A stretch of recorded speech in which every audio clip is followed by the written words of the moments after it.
What up guys, MikeMountain here, coming at you with The Monster Inside. So it's a game I found on Steam, relatively new, had good ratings, and it's free, so just like, why not, right? Nothing to lose but my time, which costs money, so this is not actually free. I'm kidding. But apparently it's like a film noir kind of game. It's called an audiovisual novella, so I guess it's just kind of like it's like, you know, Pyre in those games where it's a visual novel. But I'm okay with that, because film noir is kind of cool. You know, if you've seen The Big Lebowski, they make fun of it. If you've played LA Noire. Oh. My head pounded, ears still ringing slightly. Some of the worst nightmares I'd had in years left me feeling like I'd been punched in the jaw. But just like any other day, I dragged myself to the office. Ooh. There was another notice on the door from Mayor Vanetti's office. Permits out of date. They didn't like me much and were trying to drown me in paperwork. Oh, you're smoking. Yeah, this is definitely film noir. It was a slow month. Weeks since I'd had any real case to work on. So I passed the time pacing the office, smoking and staring at a mirror in the corner. Where? This? Up top, I guess? Safely covered with an old bedsheet. I should finish reading sentences. I don't dare look at my own reflection. I'm too afraid of what I might see. Afraid someday I might have to face what I really am. A werewolf? The girl came in so quiet I nearly choked on my cigarette. Mister, please, you gotta help me, mister. Alright. You ever hear knocking first? I'm gonna be an asshole. I'm sorry, I didn't mean to intrude. It's alright, sit down and tell me your tale. She had me with a dash of suspicion as I tossed back a handful of pills and chased them with a swig of whiskey. I could tell this might take a while. This is my kind of man. Nothing goes... Her name was Lily. I thought I said Willie. Nothing goes quite so good with whiskey as, you know, copious amounts of painkillers. Don't try that. If I get shit off for that, I'll beat you up. She told me she was his mistress. The man all over the newspapers. Farnsworth. The infamous banker, Mr. Reginald Farnsworth. He's a professor. Mr. Farnsworth was a drunk, philandering bastard, but this girl seemed genuinely concerned that he had recently gone missing. Okay, I got Futurama in my head. Philip J. Farnsworth. Less concerned about... Not Philip J. Farnsworth. Less concerned about the fact that Mr. Farnsworth's wife had just turned up dead in Central Park 2 nights ago. Ooh. You don't understand. He just couldn't have done it. He hated his wife, but he couldn't have killed her. Everyone thinks it was him, and no one believes me. He's got to be in trouble. I ain't saying I believe you, but what makes you think he's in danger? Well, Mr. Jack. You just call me Jack. Jack. Whoever did that to his wife must have been the one who took him. He would never have left without me. He promised me. Ooh. I'm sure Mr. Farnsworth promised this poor girl a lot of things. Please, the cops won't listen to me, and they want to bring him in on charges. You gotta prove it wasn't him before they find him.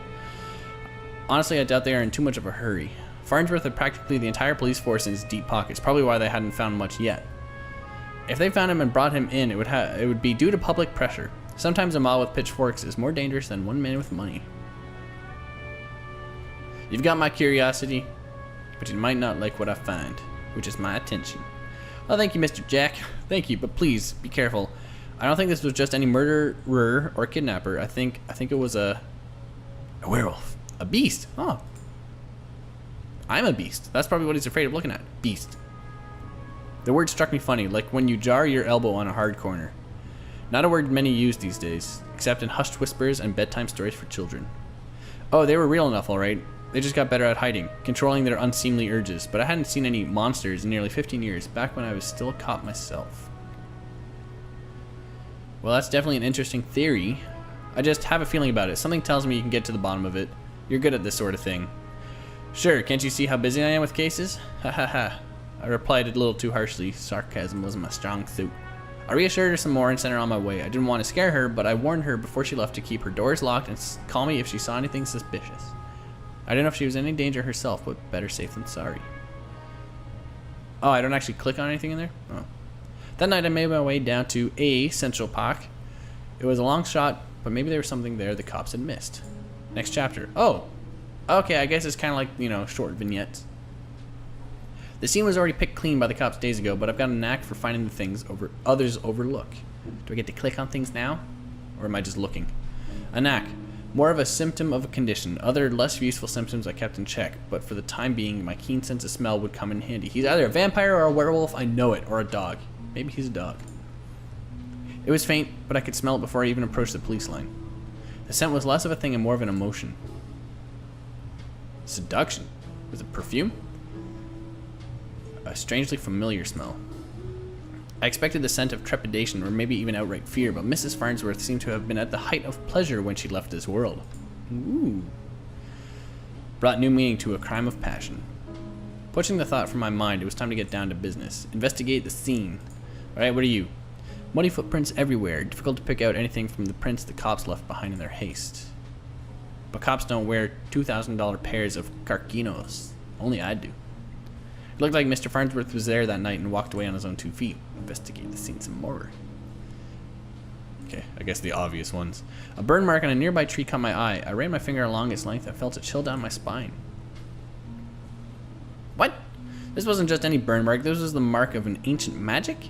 It's doubtful the cops would have picked up on it. Could Lily have been right? Something unnatural was at play here.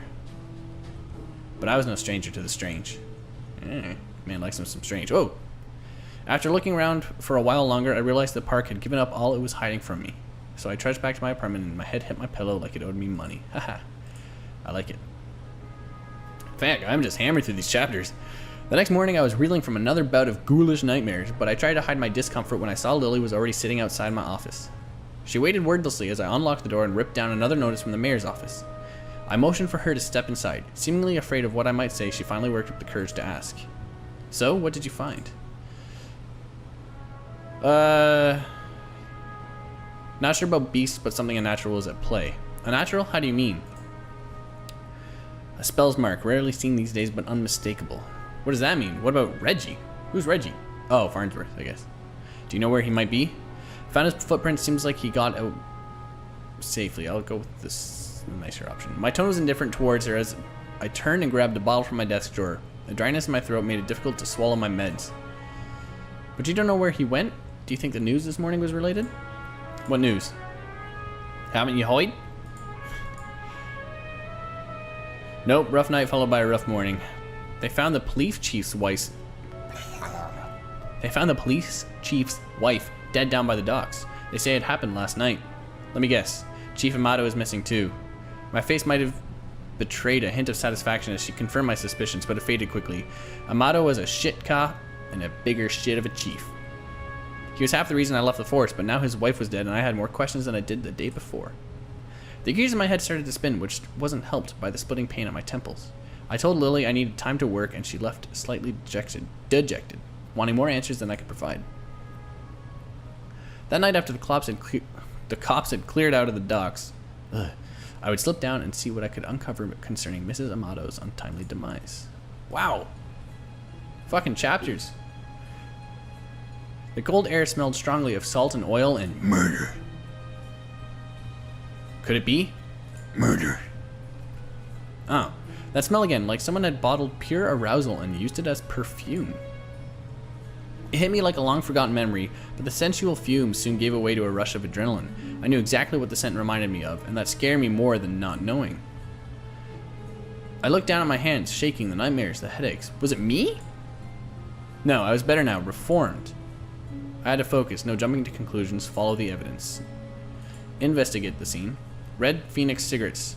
Same shitty brand I smoke every day. Everyone's got their vice. It is me. Am I like cross-dressing or something? Boop-a-doo. What's this? There, just there, the smallest piece of purple fabric, torn and caught in the splinter of a board. The police report didn't say anything about Mrs. Amato wearing purple, and it was certainly of a quality that you wouldn't expect down here. Don't see too many high society types around flaunting purple threads. Comma royal.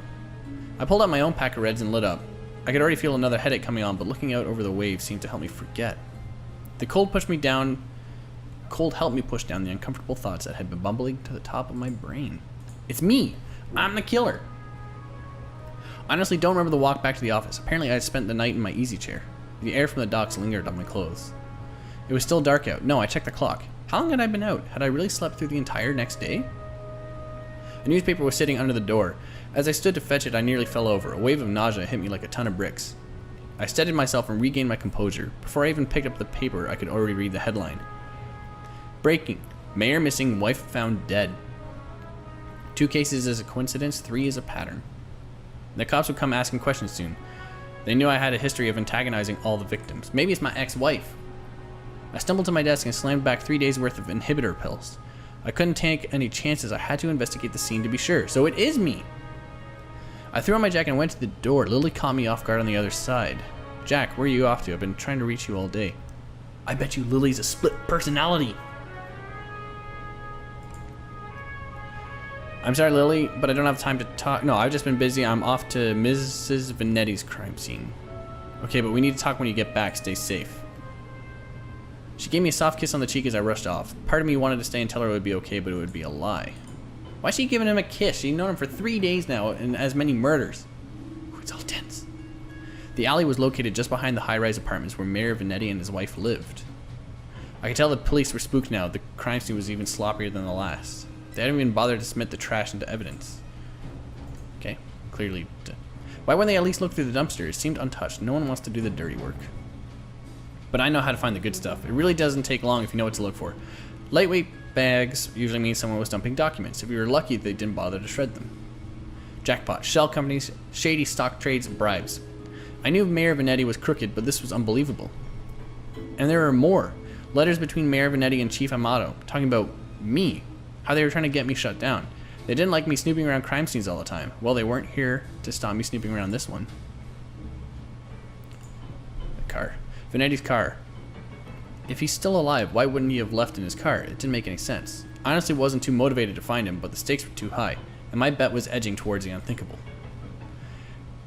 The music. As I searched around for anything that might assuage my fears, I caught the scent again. It overwhelmed my other senses with undulating pleasure. It was intoxicating. A weapon used on the weak-willed, a weapon I knew all too well, though it had been many years since I had used it. Was there another like me? Was I being framed? It wasn't possible, was it? Or maybe Lily's the... I was taking my inhibitors, I was reformed. But the nightmares, the headaches, the memory lapses. I couldn't even trust myself. I started walking back out the alley when something shiny caught my eye. A watch. Not just any watch, though. My watch. My watch. I knew it. How long had my wrist been bare? Surely I just dropped it when I first came down the alley. I checked the time just before I left the office, hadn't I? Or how to use the wall clock? I couldn't be sure. I couldn't be sure of anything. So I ran. So far away. I don't know why I ran back to the office. The cops would probably show up any minute to knock the door down and cart me away. They would put it together before long. Maybe it would be best for everyone if I simply faced my own reflection. But Lily was still there waiting for me. Jack, what's wrong? You look like you've seen a ghost. My own ghost came back to haunt me from the past. You're not making any sense, Jack. Come sit down. You don't understand. You're not safe around me. I took a good last look at her as I prepared to shove her out the door. I noticed she was wearing the same thing she had when she first came to my office 3 days ago. A beautiful purple dress. Odd that I hadn't really noticed before, but it made her seem out of place, out of time. And it was frayed around the edges, torn in places. My chair caught my fall as my knees failed me. It was you. You were the monster, succubus. Oh, Jack, we are one and the same, you and I. We are both monsters. I'm simply more honest with myself. There's no such thing as reformation. Those pills you take only make you dull. Beasts like us should never suppress our true natures as you have, incubus. Ooh. Those men were probably dead too now, I figured. She probably took them to her lair and harvested their seed. So, you've done all this just to wake me up. You could say that, though it seemed enough just to have you doubt yourself. You believed you're still capable of such horrors, which means deep down you probably are. You can't escape it. Now I need you to complete the deed. You took my watch, messed with my head. Oh, don't act like I didn't do you a favor. Those men hated you and wanted you gone, and now they are gone. I mustered the strength to stand again, moving casually to the window by the corner. She's right about one thing. I was dull. Weak, compared to her. If I refused her and she attacked me, I was a dead man. I had to keep her talking. I've never met a succubus who seduces and kills women. Oh, please. Such a 14th century stereotype. I don't discriminate when it comes to the pleasures of the flesh. But I do still need an incubus like yourself to take the tainted seed I've harvested from those awful men and plant it among the fertile masses for me. I'm tired of draining my lovers just to survive. I'm ready to settle down and start a family. Ha! That maniacal laughter. I positioned myself carefully, making sure she was looking my direction. Sorry, but I'm not your guy. With a quick flick of my wrist, look at the flick of the wrist, I whipped the old bedsheet off the corner mirror. Lily was blinded by her own reflection and sucked into the mirror with a painful, monstrous scream. Trapped. Shielding my own eyes, I pulled a revolver from my desk drawer, aimed it at the mirror, and fired. Cool. I can honestly say I didn't expect that. Programming. I didn't think there was much programming. No offense, but I like that. I like the story. It's pretty interesting. That's for sure. It'd be really cool if you had a bit more like LA Noire, the game itself, to play. But the monster inside, that was pretty cool. You know, I didn't expect a succubus. That's for sure. That said, I mean, like, I'm not really one to think about that as like my first option. I think the dual personality would have been a kind of cool thing too. But I did enjoy this, so you know, it's LA Noire without all the screaming at innocent people, telling them they murdered people. You murder! But I don't know. Let me know in the comments what you think of this. I mean, like, it was pretty short, and it didn't really have any gameplay. It was literally just like follow along. But I enjoyed the story enough. You know, it had the theme nailed down, the noir theme. Music is on point. You don't expect the ending either, which is, I guess, a good thing too. I don't know. Let me know what you guys think. Give this a like if you enjoyed it. Dislike it if you didn't. If you aren't subscribed, feel free to check out my other content because I got a ton of stuff. I put out 2 videos a day, every day. So go ahead, spool through, subscribe if you feel like it. But I am going to cut this here.